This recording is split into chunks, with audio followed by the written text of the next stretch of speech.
Et donc, on a nommé d'autres juges, dont Ouboulou, qui ont leur mandat, qui court pendant 9 ans. En 2021, l'un d'eux seulement va sortir par tirage au sort. L'autre va continuer. Et le président ne peut nommer qu'en ce moment-là, c'est-à-dire en 2021. En remplaçant le juge maintenant, en violation de ces dispositions, il a intentionnellement violé la Constitution et il doit rapporter les deux ordonnances, celle qui nomme les juges qui remplacent mes clients et celle qui nomme mes clients à la Cour de cassation. Étant donné qu'un juge à la Cour constitutionnelle ne peut pas être nommé à un emploi public pendant 2 ans depuis la fin de son mandat. Alors, j'ai appris que mon frère, le président Fayoulou, à son retour, a pris à cœur, comme la Bible le dit, qu'il faut défendre le droit. Tu ne violeras aucun droit. Tu suivras ponctuellement la justice. Je l'ai entendu dire publiquement qu'effectivement, puisqu'il y a eu violation intentionnelle de la Constitution, le Sénat et l'Assemblée nationale réunis en congrès devraient faire leur travail. Alors je suis venu les saluer, d'abord par amitié, mais surtout pour lui dire, ce que vous avez dit là, c'est juste. C'est ce que devrait faire tout citoyen. Surtout ceux qui ont vocation à diriger les pays, il faut défendre le droit à tout prix.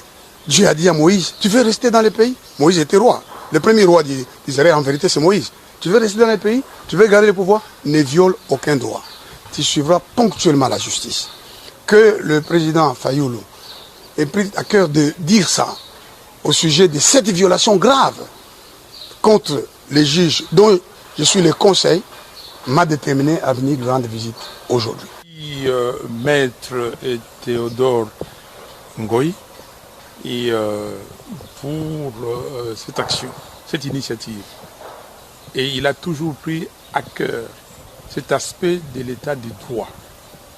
Et c'est comme ça qu'il est allé à la Cour constitutionnelle pour contester les résultats. Et toute personne épris de justice, de vérité, il faut que les actes suivent. M. Tshisekedi, il le sait, il n'est pas légitime. Non seulement il est illégitime, maintenant il pose des actes en violation intentionnelle de la Constitution. On ne peut pas laisser passer cet aspect des choses. Et c'est pour cela que je soutiens totalement l'action de Maître Théodore Ngoï. Et j'ai dit à la population, j'ai dit à tout le monde, M. Tshisekedi court un risque énorme. Donc il doit être traité de haute trahison. Voilà ce que nous disons. Et on ne peut pas prendre à chaque fois pour les Congos des demi-mesures. On ne peut pas à chaque fois pour les Congos accepter des choses inacceptables. Ce n'est pas parce que ces juges-là m'ont causé du tort que je dois soutenir la violation intentionnelle de la Constitution. Non.